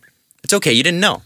Well, don't worry. They're going to beat Butler, so. Hey, man, listen, they still have a great basketball program. They really do. No, damn it. But like Vanderbilt, I recognized. Yep. Purdue. FSU is something I recognize. Purdue, I think I recognized. I think Capri said Villanova winning. Which there were a few that were impressive. Like WC/KT, something like that. All the slashes, I'm like, you're out first round. I've never heard of you. I think Oregon or Kansas. One of the two. Anyway, doesn't matter. So Mike on his show, Mike Francesa, has to kind of run through all the picks. And to do a bracket takes a long time, right? No, it took me less than 5 minutes. Well, if you want to do it on a sports show, you got to run through and talk. Oh, fair enough. And I think the best part about Mike is that when he has to tackle something so monumental, he clearly goes into it with prep. Okay. Serious prep. You know what? I'm going to stick up for myself right now. 21 hours ago, NCAA 2017 bracket, Obama predicts Duke UNC championship game. It's really good that we're not actually on the radio and I didn't have to just go into that audio clip right there. I could take a minute. What happened? Because I was like setting it up to go into the clip and Steve's like, Obama chose Duke 3 years ago. You meant there was an error. Yeah. I was like, that was really relevant. It's going to be, hey, Steve? Steve's already on his feet gone. No, sorry, it's because I Googled Duke. Yeah, bad. Can I change yet? Because Adam wasn't setting anything up and there wasn't anything we were supposed to listen to. Mike Francesa. You were supposed to be Googling Big thing brackets, very big for a sports show. Going to take a lot of time. Mike clearly has done his prep. State, which you've already had this year. You have, let's see what happened. What happened in those Maryland-Florida State games this year? Oh, my God. There's no. Is he still? Let me see. Let me get to that. No. Yeah, let's listen and Mike nose breathe. Let's see. Let me get to that. This goes against everything I learned on my first day of radio and television arts. Trying to get to one of those two teams. Look up their schedule. It sounds like you're on the phone with somebody. I don't think it was a vintage Maryland year by any stretch, but I could see them. They didn't play once this year? Oh, Maryland. I'm thinking, I'm forgetting. They didn't play once? It was not a vintage Maryland year. Oh, they didn't play. So let's keep going. Maryland's, you know what? I'm forgetting now. Okay. You know what? I'm forgetting. You're right. They wouldn't play. So, so the bottom line is,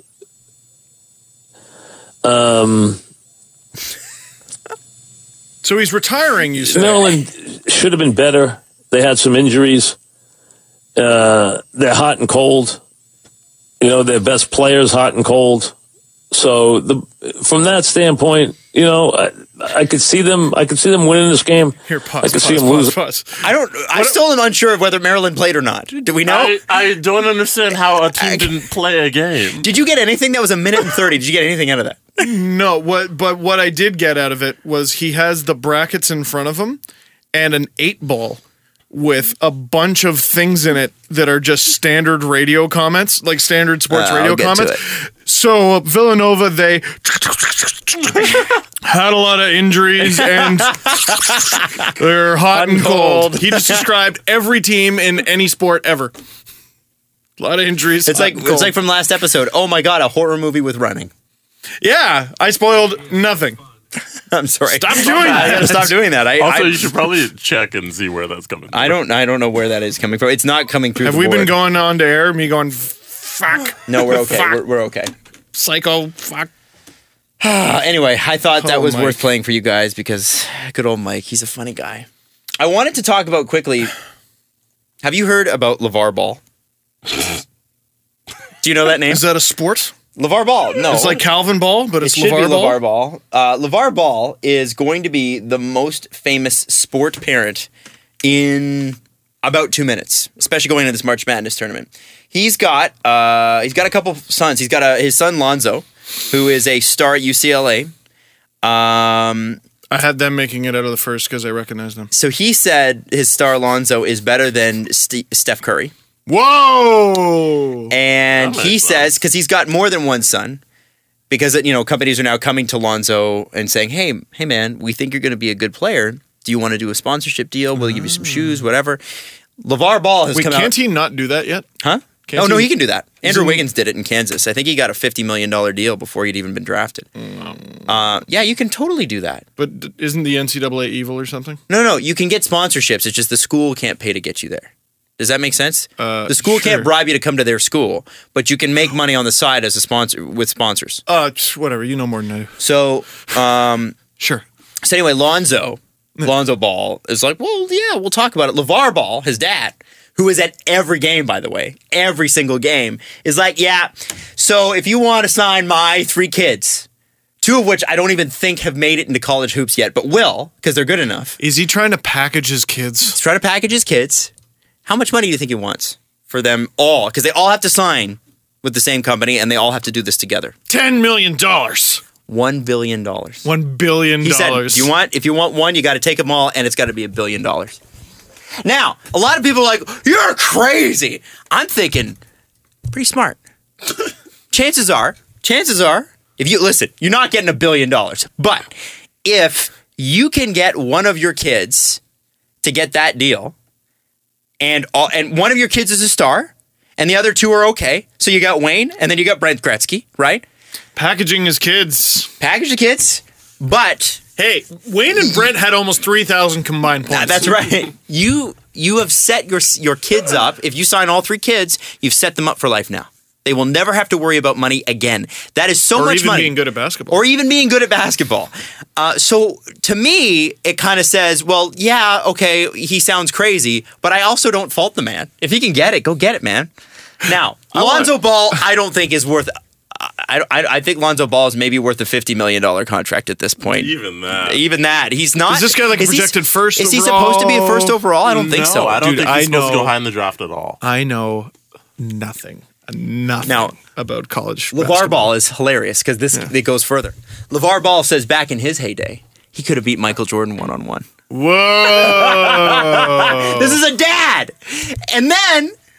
because LeVar Ball is at every Lonzo Ball game, every UCLA game, what happens when he goes? Well, people know where he lives, and they burglarize his house. Because they know he's not going to be home. So they robbed him. Yeah. This guy is because he's on TV all the time. God. This guy's a magnet. You watch. LeVar Ball is going to be one of the most interesting people in sports coming up. He's going to have like a giant YouTube channel or a TLC show really quick. Yep. See, I don't know if he's going to be the most interesting person or his flame's going to burn out in 10 minutes. And nobody's going to care past tomorrow. But remember like Eric Lindros and his parents, right? Like they, Maybe not the greatest example. Well, Eric Lindros, oh no? Well, didn't everyone hate them? I think LeVar Ball will be the exact. Only it's basketball, so it will be magnified because basketball gets far more press than hockey does, and it's the social media generation. And personalities actually flourish. Yes, in basketball. Wow. If I'm an NBA team, I'm like, I don't want that headache. I don't care how good that kid is. I'm just picturing the intro for the new show. It's not just basketball. It's LeVar Ball.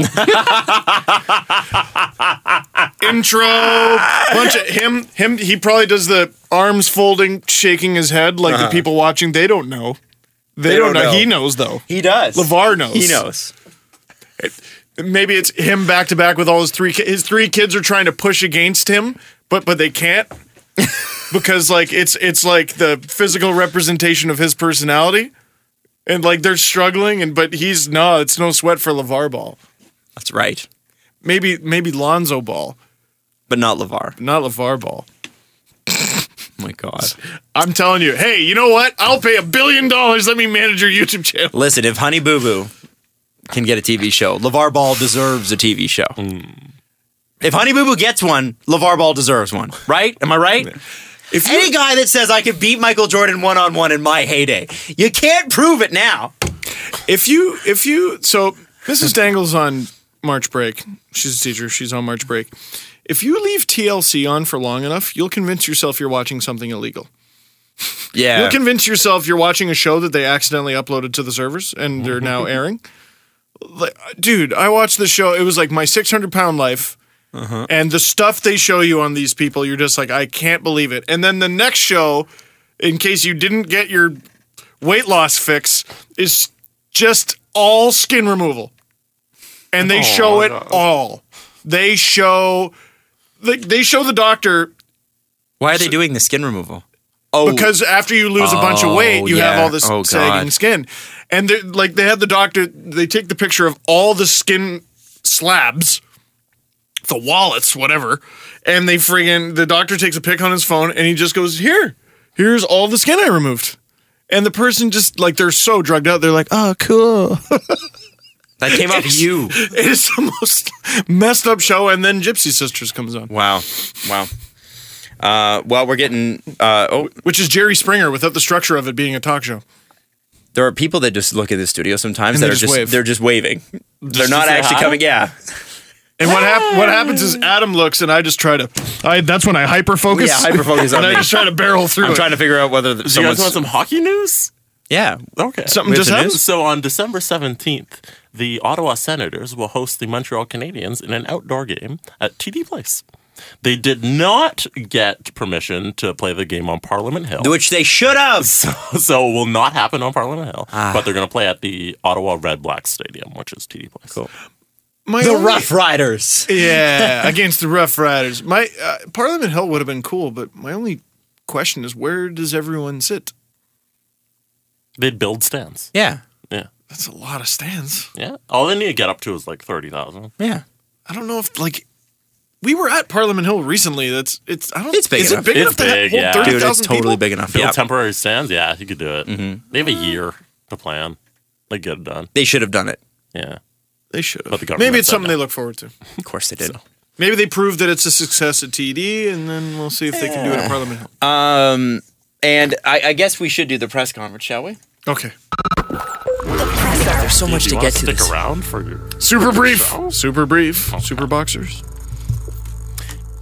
If you were put on a desert island and weren't allowed to bring anything or anyone except 3 former Leafs, who do you bring? Oh, man. Former Leafs. Former Leafs. So Komarov, even though he'd be one hell of a buddy on an island, you can't bring him. Okay, I got one.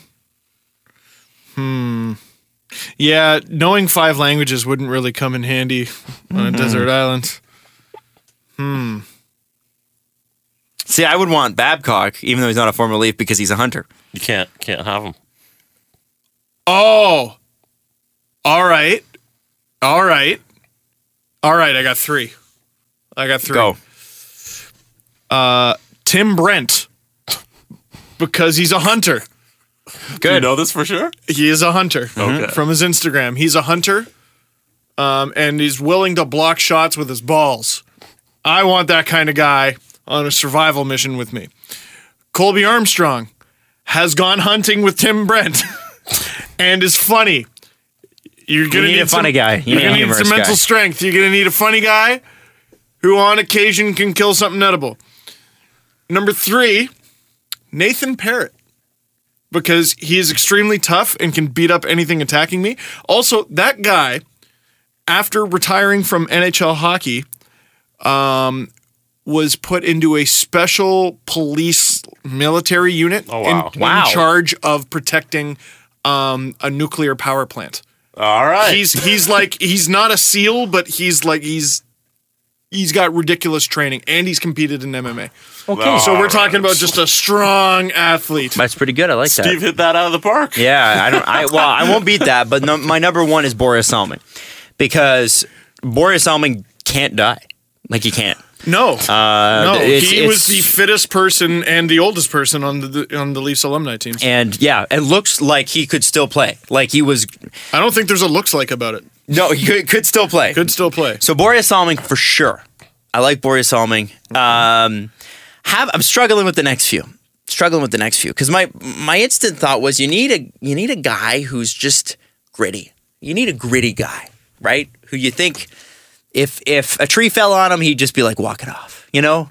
Gary Roberts. Well, I was thinking Gary. Ben Scrivens. I was also thinking Ben Scrivens. He was my last pick. Yeah, because he'll figure out how to make a boat that'll get us to safety. Yeah. Danny Markov was a guy I was thinking about. Because Danny Markov's just tough as just tough. Just gritty. And then the last guy. Very key factor, Russian.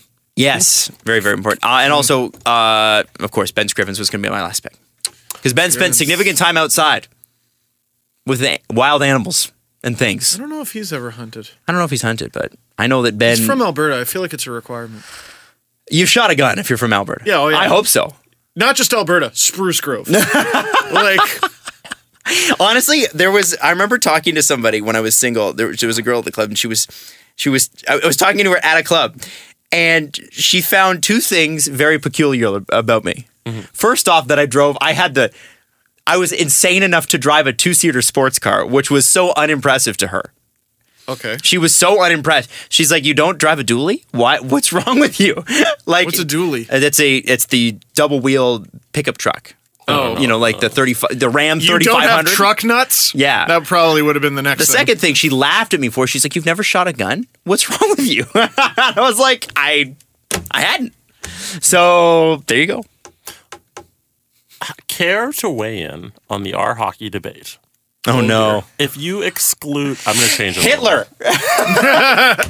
If you exclude Brett Hall, who's technically not really American, is Patrick Kane the best American to ever play for the team?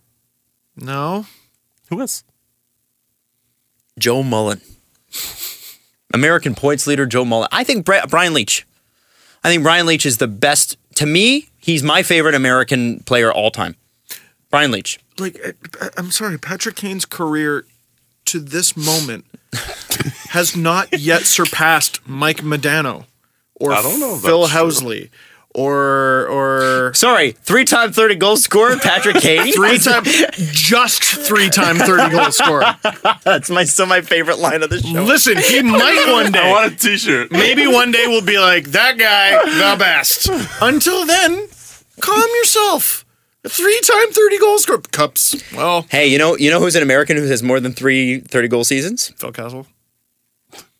Phil Kessel has more consecutive 30-goal seasons than Patrick Kane he has total. Like, no.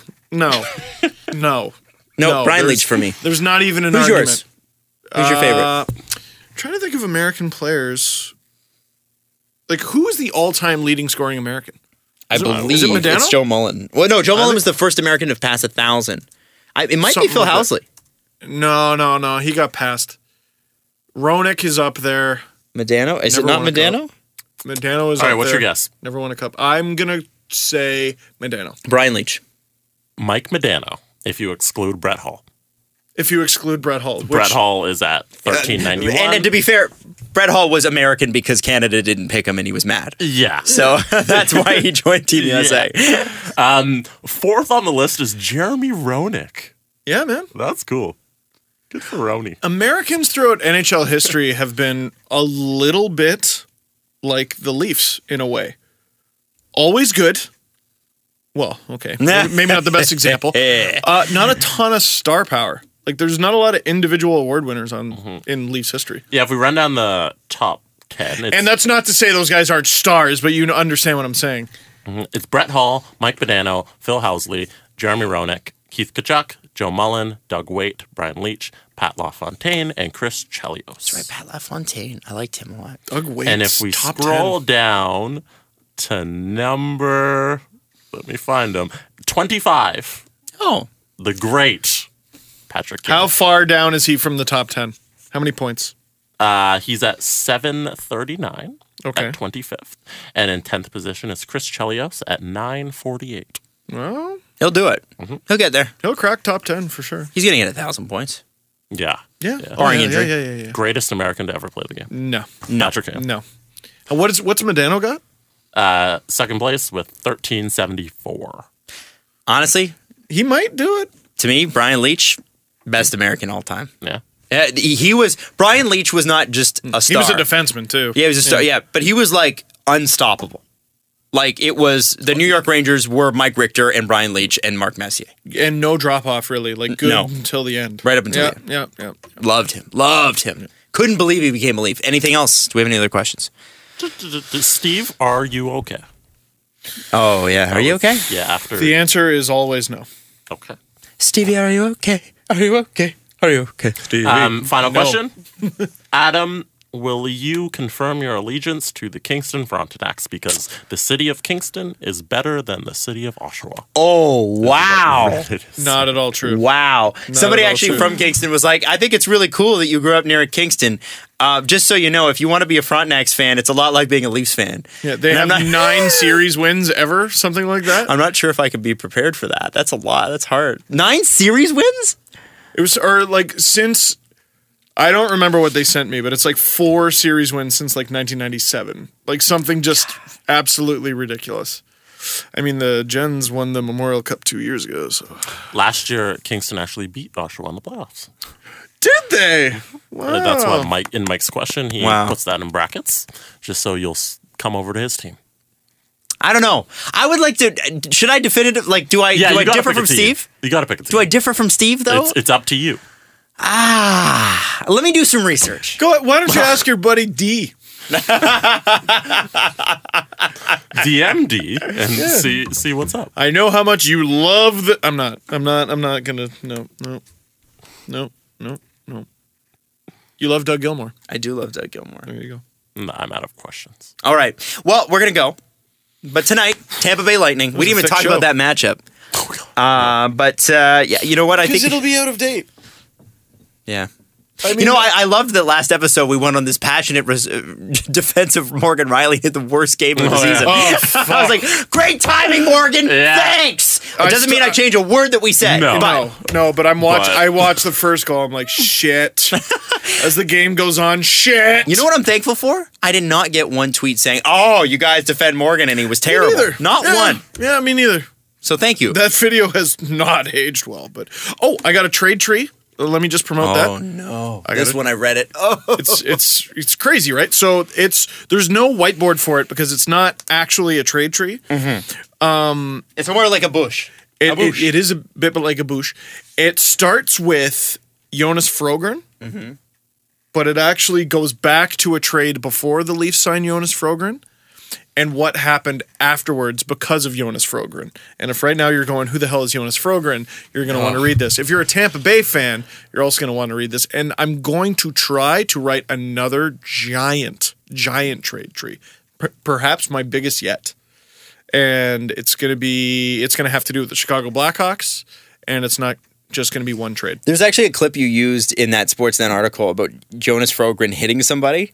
Chris Thorburn, I think. Right, and it was in Atlanta. And I watched all 2 minutes and 30 seconds. I was like, where was the hit? Oh, like, it's a bad clip. It's so bad. Like, I was like, who edited this? It's like a minute and a half. There are 2 NHL Jonas Frogren clips online. And they're both bad. Who puts a Jonas Frogren clip online? A dedicated fan. Damn. Swedish hockey fan, probably. Someone tweeted me, they said, oh, Jonas Frogren, one of my top 3 favorite players. And I don't know if they were serious or not. They might have been, well, if you're a Swedish Elite League fan, he might be. Maybe they're a huge fan of Färjestad. Mm-hmm. Yeah. That's about it. Yeah. That's the only reason I love Fabian Brunstrom. Oh, big fan. All right, so we're out of here. Obviously, we'll be back next Tuesday. We're going to keep an eye on everything women's hockey and that sort of thing. Again, follow at Miss Jen Neale, NEALE_PD. And Kate Samini, too. Kate Samini's amazing. Yeah, definitely. Thank you so much for listening. Hannah Beavis. We love you. Bye. My back hurts. Follow the guys on Twitter at Steve_Dangle, at Adam WYLDE, and at Jesse Blake. The Steve Dangle Podcast. Brought to you by Panago Pizza. Order at panago.com and stuff your face with deliciousness.